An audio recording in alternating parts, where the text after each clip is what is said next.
Wow, it's good to be back sitting at this computer because I haven't turned on my PC in like past 2 days. I've been sick, had this fever, and last night while Raw was going on, I actually watched half of the show, and during the rest of the show I was just laying down listening to whatever was going on.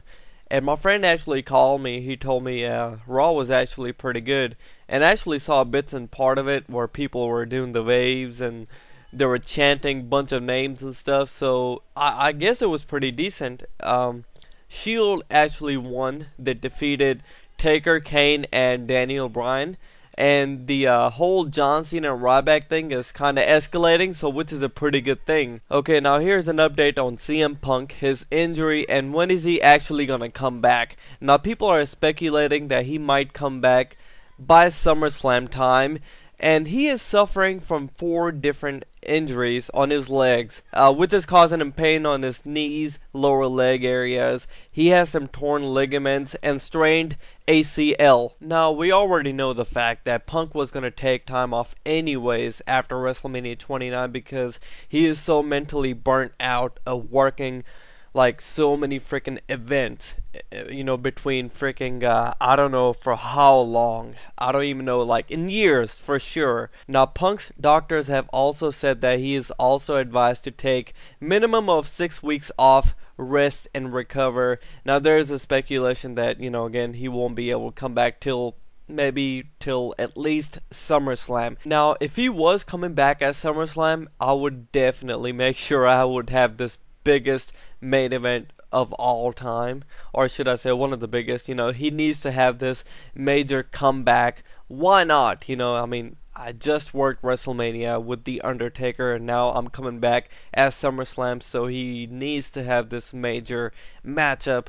Don't really care if he wants to be a heel again or go back to face, whatever he wants to do it. I'm totally down with CM Punk. He's the best in the world and that's what he does. Oh, by the way, speaking of coming back and wrestling matches again, there's a speculation that The Rock might not come back and wrestle a match again. Now, I would say that is a lie because when The Rock announced the location of WrestleMania 30, or whenever WWE did, The Rock was there and he said that he was going to be part of WrestleMania 30. So I'm just going to say this, that The Rock might end up doing at least one more matchup just for the heck of it.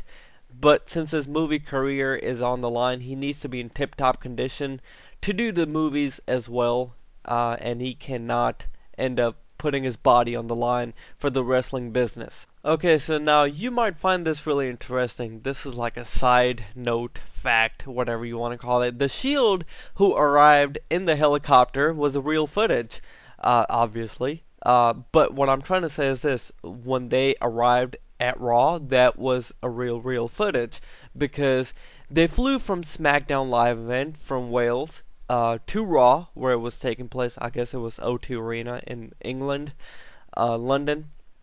Fandango and Summer Rae were also in that very same helicopter, but obviously they didn't show that. To get Fandango and The Shield Raw in time, they worked first and second matches at the SmackDown live event. And that's how everything was done. That was pretty interesting. The Shield lost to Sheamus and the New Age Outlaws, while Fandango defeated Ted DiBiase. Okay, now before I end the video, this is a main article that I wanted to read before I go. Is there a mysterious 4th member of the Shield? I just quoted this off a WWE.com website. That's the article. They actually posted this on the 22nd of April, which was yesterday, and it says that since stalking their way onto the scene, the Shield has become a force to be reckoned with in WWE. But is there actually a 4th member working for their destructive cause? The article goes on talking about D-Generation X, NWO, the corporation, and more, talking about how they all started with a core group and they expanded and having eventually more members. Now, what do you guys think about this article? Do you actually think that they're going to have a 4th member of the Shield eventually in WWE? Post comments, let me know. Please give me a like on this video, you guys, and I will see you guys next time. Bye-bye.